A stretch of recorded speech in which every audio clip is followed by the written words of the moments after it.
बिस्मिल्लाहिर्रहमानिर्रहीम। अस्सलाम वालेकुम स्टूडेंट्स, कैसे हैं आप सब? उम्मीद करती हूँ आप सब बिल्कुल खैरियत से होंगे। तो students, 12th physics PBA preparation में हम सेक्शन ए को कम्प्लीटली डिस्कस कर चुके हैं।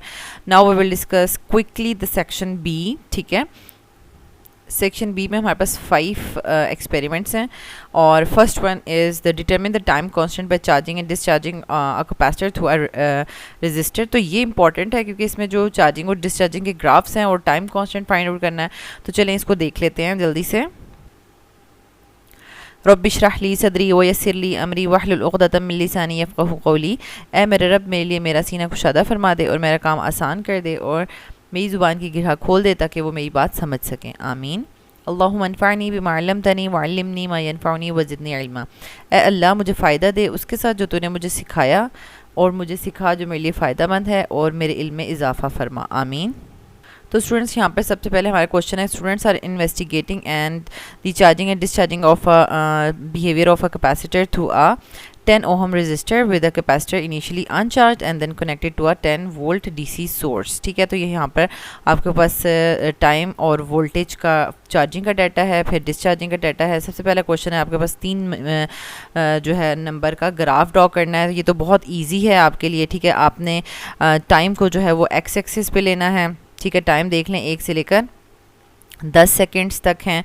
ठीक है, तो आप एक 1 बिग बॉक्स को जो है वो 2 सेकेंड्स ले सकते हैं। ठीक है, 2 4 6 8 10, तो इस तरीके से यहाँ तक ये आ जाएगा। ठीक हो गया। अच्छा, फिर हमारे पास डिस्चार्जिंग का डाटा है और वो भी तकरीबन आपके पास जो है वो 12 सेकेंड्स तक जा रहा है। तो उसमें भी आपने हर बिग बॉक्स को 2 सेकेंड तक लेना है और अलॉन्ग वाई एक्सिस आपने क्या लेना है, वोल्टेज लेनी है। तो वोल्टेज आप 1 बिग बॉक्स जो है वो हमारे पास 2 वोल्ट के इक्वल होगा। ठीक है, तो वो आपके पास तकरीबन 10 तक जो है वो इजीली चला जाएगा 5 बॉक्सेस में। तो आपने इसको इस तरह से ड्रॉ करना है। अब यहाँ पर ये जो चार्जिंग का ड्रॉ हुआ हुआ है, ठीक है, मतलब इंक्रीज़ कर रहा है ना कर्व, जो टाइम के साथ साथ जो है वो वोल्टेज इंक्रीज़ हो रही है, तो ये चार्जिंग हो रही है। तो ये आपने स्केल लिख लिया और इसको आपने प्रॉपर ड्रॉ कर लिया। ये तो मुश्किल नहीं है आपके लिए। ठीक है, इसी तरीके से ये डिस्चार्जिंग का आपने ग्राफ ड्रॉ किया। अब जैसे इसके जो है 3 क्वेश्चंस हैं। Calculate the time constant from the graph. अब ये इंपॉर्टेंट है भाई, टाइम कांस्टेंट जो है वो कैलकुलेट करना है। तो टाइम कांस्टेंट कैसे कैलकुलेट करते हैं? सबसे पहले आपने टाइम कांस्टेंट की डेफिनेशन देखी होगी जो आपको नोट्स दिए हुए थे। ठीक है, पीडीएफ्स। यहाँ पर आप टाइम कांस्टेंट को देख सकते हैं। Time constant is the duration of the time for which 63.2% of its maximum value charge. ठीक है, यानी जो चार्ज की वैल्यू है ना आपकी मैक्सिमम, उसका 63.2% जो है वो आपने लेना है। Is deposited on the plates of the capacitor, और उस वैल्यू ऑफ चार्ज के अगेंस्ट आपने टाइम नोट कर लेना है। ठीक है, एंड देन या फिर आप दूसरी तरह देख सकते हैं, the time constant of the discharging capacitor is the time taken for the charge to decrease to 37% of the maximum value. तो यानी चार्ज वोल्टेज की जो मैक्सिमम वैल्यू है उसका 37% आप फाइंड आउट कर लें। ठीक है, और उसके अगेंस्ट टाइम नोट कर लें। जैसे कि अभी हमारे पास यहाँ पर जो है वो 63.2% अगर हमने निकालना है तो वोल्टेज हमारे पास सबसे ज़्यादा 9 थी। ठीक है, 9 वोल्टेज थी चार्जिंग में डिवाइडेड बाय 100। ठीक है, और डिस्चार्जिंग में हमारे पास आ जाता है 37% हमने करना है, और टोटल वोल्टेज है हमारे पास यहाँ पर 8.2। ठीक है, 8.2 डिवाइड बाय 100। अब यहाँ पर हमने चार्जिंग वाले ग्राफ में 5.6 के अगेंस्ट टाइम नोट कर लेना है। ठीक है, और यहाँ पर डिस्चार्जिंग वाले में 3 वोल्ट के अगेंस्ट टाइम नोट कर लेना है। तो यहाँ पर हमारे पास 5.6 कहाँ पर आ रहा है? तकरीबन ये जो हमारे पास 5 है ना, यानी 1 2 3 4 5, मतलब ये 5 है और ये 5.2 है, फिर ये 4 है और ये 6 है। ठीक है, यानी मतलब 2 बॉक्सेस पीछे हम रहेंगे 5.6 पे, और इसको हम जाके टच करेंगे इधर। ठीक है, तो ये ऑलमोस्ट हमारा तो 4 बन रहा है। ठीक है, तो अब लेकिन जो बुक के अकॉर्डिंग लेना, अकॉर्डिंग मतलब ये जो की बुक है इसके अकॉर्डिंगली हमारा 4 नहीं बनता। ठीक है, यहाँ पर उन्होंने हमें दिया हुआ है answer, I think so time constant 3.2 answer दिया हुआ है। ठीक है, तो यहाँ पर हमारा ये 4 आंसर बन रहा है। ठीक है। तो इसको आपने देख लेना, बाकी भी अगर आपके पास कोई बुक है, ठीक है, या टीचर्स वगैरह से कंसल्ट कर लें कि इसका जो है वो ये क्यों इस तरह से आ रहा है, ठीक है। अच्छा, फिर हमने यहाँ पर निकालना है 3 के अगेंस्ट। तो ये यहाँ पर जो है वो बिल्कुल ऐसे स्ट्रेट चले जाएं आप 3, ठीक है। तो 3 के अगेंस्ट आपका पास तकरीबन 7.2 तक तकरीबन आएगा, ठीक है, 7.2। और देन या तो ये एक जैसा आना चाहिए था, लेकिन ये क्यों नहीं आ रहा, या ग्राफ वाला ड्रॉ किया हुआ है, ठीक है। तो ग्राफ प्रॉपर्ली ड्रॉ करें और इस तरह से फाइंड आउट करें और देन एवरेज फाइंड आउट कर लें इसका। लास्ट में हमारे पास ये 3 क्वेश्चन है। कैलकुलेट द टाइम, ये तो हो गया था। Describe how the time constant would change if the resistance R were increase to 20 ohms. Means कि ये तो सिंपल है ना कि अगर पहले तो 10 ओहम था, ठीक है, और रेजिस्टेंस कम थी, ठीक है। अगर रेजिस्टेंस बढ़ा देंगे तो चार्जिंग और डिस्चार्जिंग दोनों ही स्लो डाउन हो जाएंगे, ठीक है। एंड लास्ट में हमारे पास क्या है क्वेश्चन, ये हमें एक फिगर दी हुई है, ठीक है। This figure shows the capacitor A of the capacitance 2 mu F and B as 4 mu F. Two-way switch S can connect the capacitors either to the DC supply of EMF 6 or a volt or to a voltmeter, ठीक है। अच्छा, the switch S in the circuit in the figure is moved to connect the charged capacitor to the voltmeter। तो अब ये बिल्कुल अगर ऐसे सीधा कर दिया जाए ना, ठीक है, सीधा कर दिया जाए और इन चार्ज कैपेसिटर्स को वोल्टमीटर से डायरेक्टली कनेक्ट कर दिया जाए, ठीक है।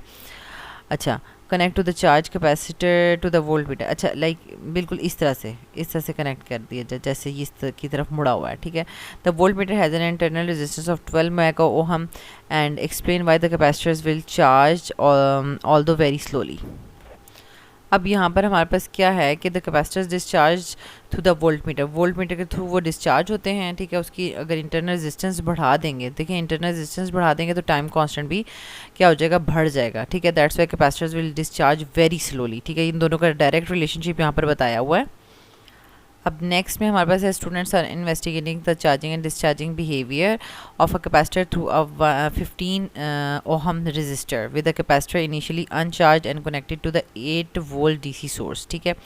तो यानी ऊपर आपको इन्फॉर्मेशन दे दी है गई है रेजिस्टेंस की भी और डीसी सोर्स की भी, ठीक है। अब सबसे पहला क्वेश्चन है कि आपने क्या करना है, plot a graph of the voltage V across the capacitor versus the time, ठीक है। जैसे कि मतलब पिछले वाले में हमने ड्रॉ किया था, ठीक है। इसको मैं आपको बता देती हूँ कि कैसा इसका जो है वो आया है ग्राफ। तो ये हमारे पास चार्जिंग का ग्राफ बना है और ये जो डिस्चार्जिंग का, ठीक है। Time on the x axis and voltage on the y axis, और इसमें वही वाला मतलब स्केल भी हमने वही लिया है पिछले वाला, ठीक है। अब ये एक पूरी सी एक सिचुएशन दी हुई है, ठीक है। To restore a regular heart rhythm of a patient in emergency, paramedics can use a machine called defibrillator, ठीक है। ये क्या करता है, ये कैपेसिटर को यूज़ करता है to store energy at the voltage of several thousand volts and फिर इसको हम पेशेंट पे यूज़ करते हैं, ठीक है। और ये पूरा ग्राफ नीचे शो किया हुआ है। अब बेसिकली क्वेश्चन क्या है, ये एक सिचुएशन बनाई हुई थी ना।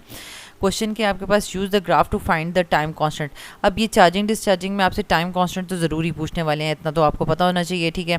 The time constant is the time it takes for the voltage to drop to about 37% of its initial value, ठीक है। अब इनिशियल वैल्यू आपको कितनी दी हुई थी, यहाँ ग्राफ में शो हो रही है ना, ग्राफ में 5000 है इनिशियली, ठीक है। तो 5000 का 37% निकालेंगे, मल्टीप्लाई बाय 37 डिवाइड बाय 100, तो 1850 वोल्ट निकलता है, ठीक है। Based on the graph it seems that the voltage 1850 volt reaches approximately around 3.2। अब हम देख लेते हैं।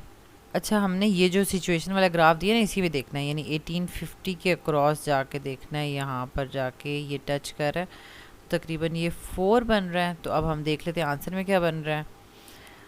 तो 3.2 इनका बन रहा है। पता नहीं क्यों, मतलब ये क्यों मैच नहीं करे प्रॉपरली, इनको जो है ना वो शो करनी चाहिए थी लाइन ड्रॉ करके ना। तो यहाँ पे भी इनका जो है मैच नहीं कर रहा हमारे आंसर के साथ, ठीक है। और hence the time constant is approximately 3.2 milliseconds, क्योंकि यहाँ पे मिली सेकेंड्स में आंसर आ रहा है, ठीक है, ठीक है। 3.2 पे तो लाइक 18 यहाँ पर कहीं जाके ये कह रहे हैं 3.2 ना, यहाँ पर 3.2, तो ये 3.2 18 तो नहीं बनता, ये 1000 और ये 1518, तो 18 के पास जाके 3.2, चलें ठीक है बनता है। देन लास्ट 2 क्वेश्चन है इसके, use the graph to find the time constant for the circuit, ये तो कर लिया है। And the total resistance of the circuit including the paddles and the chest is 47 ohm, calculate the capacitance of the capacitor. तो इसके लिए formula जो है वो है C is equals to time constant over R, ठीक है।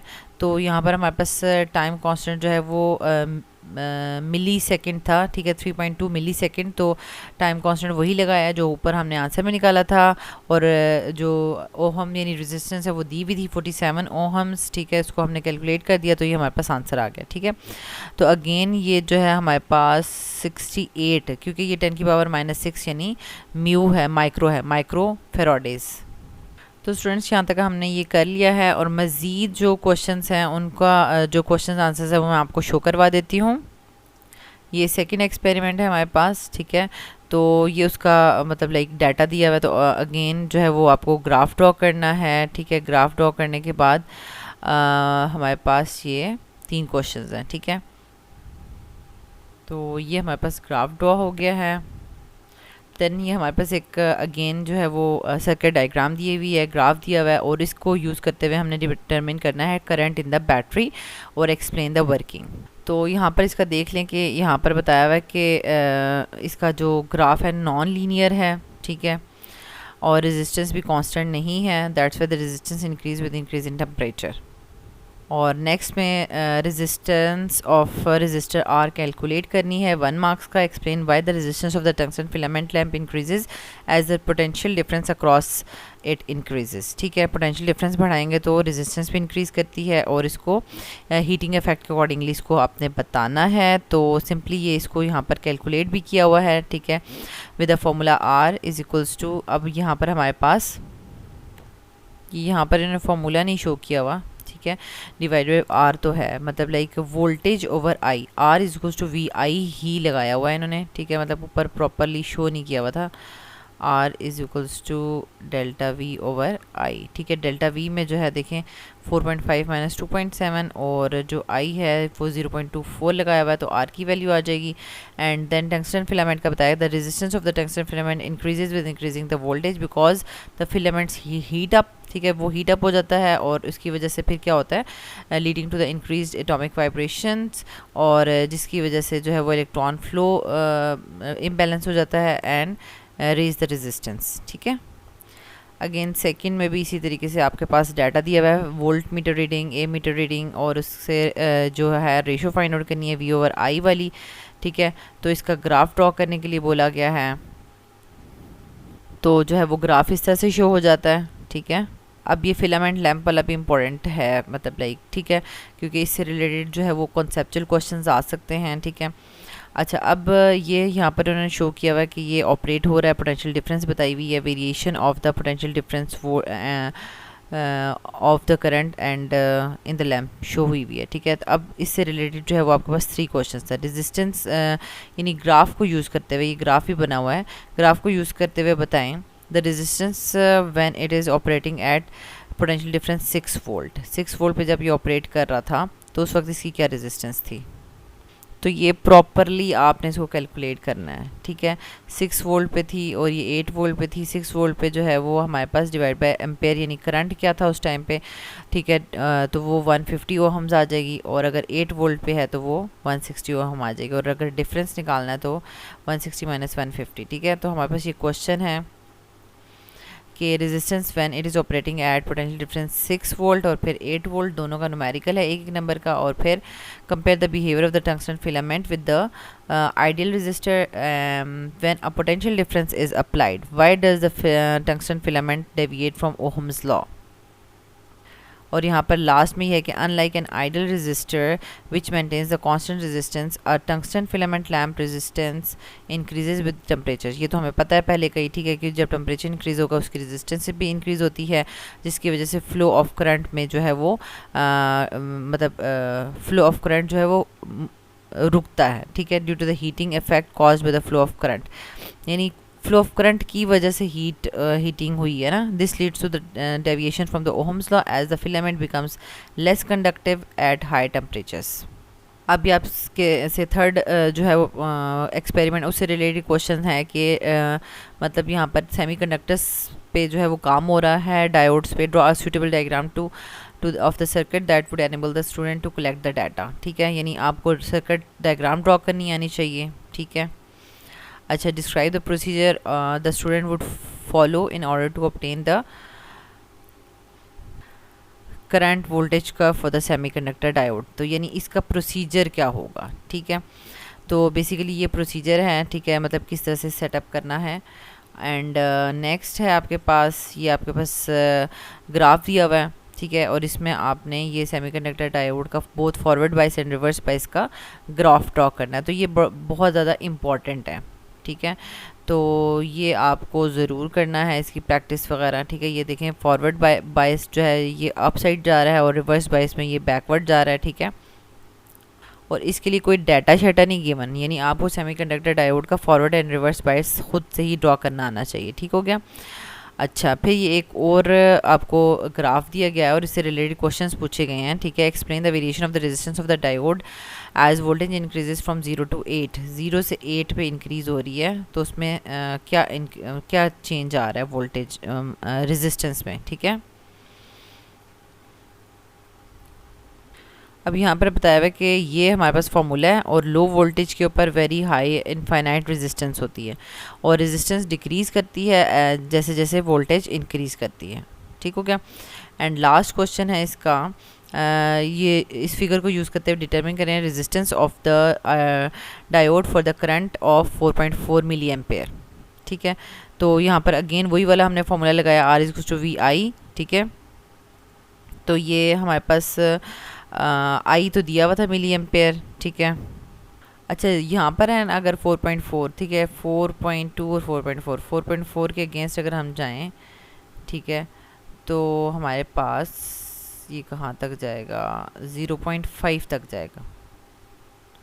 ठीक है, 0.5 वोल्ट पे जाएगा और ये देखें 0.5 ही है, और इसको जब आप डिवाइड करेंगे करंट की वैल्यू से तो आपके पास रेजिस्टेंस की वैल्यू आ जाएगी। नेक्स्ट हमारे पास ये क्वेश्चंस हैं, इनको देख लें और इनके आंसर्स हैं। ठीक है, इनको कैलकुलेट किया हुआ है और फिर थ्रेशोल्ड वोल्टेज से रिलेटेड क्वेश्चंस हैं, तो उनका भी आंसर आप देख लें। How does temperature variation impact the threshold voltage. ठीक है, तो ये लास्ट में उसका बताया हुआ है। अब ये नेक्स्ट हमारे पास फोर्थ एक्सपेरिमेंट है। ठीक है, उससे रिलेटेड क्वेश्चंस हैं। ठीक है, यानी function of the sodium in the EV ये पूछा हुआ है और फोटो इलेक्ट्रॉन से रिलेटेड क्वेश्चंस पूछे हुए हैं। ठीक है, इन तीनों के क्वेश्चंस के आंसर जो हैं वो आपको यहाँ पर नज़र आ जाएंगे। तो स्टूडेंट्स मैक्सिमम हमने यहाँ पर कवर कर लिया है, बाकी इजी ही है। इंशाल्लाह आप रिवाइज़ करें तो आपका इंशाल्लाह बहुत अच्छा पेपर होगा। और सेक्शन ए तो आपने बहुत अच्छा कर ही लिया, वो 9 मार्क्स का इंशाल्लाह वो 9 मार्क्स तो आपके फुल आएंगे और फिर सेक्शन बी में भी से भी आप इंशाल्लाह बहुत अच्छा परफॉर्म कर पाएंगे। अल्लाह ताला आपको बहुत आसानियाँ अता फरमाए और आसानियाँ तकसीम करने का शर्फ अता फरमाए और आज आपका पेपर भी अल्लाह ताला बहुत आसानी करे और बहुत अच्छा पेपर हो आप सबका।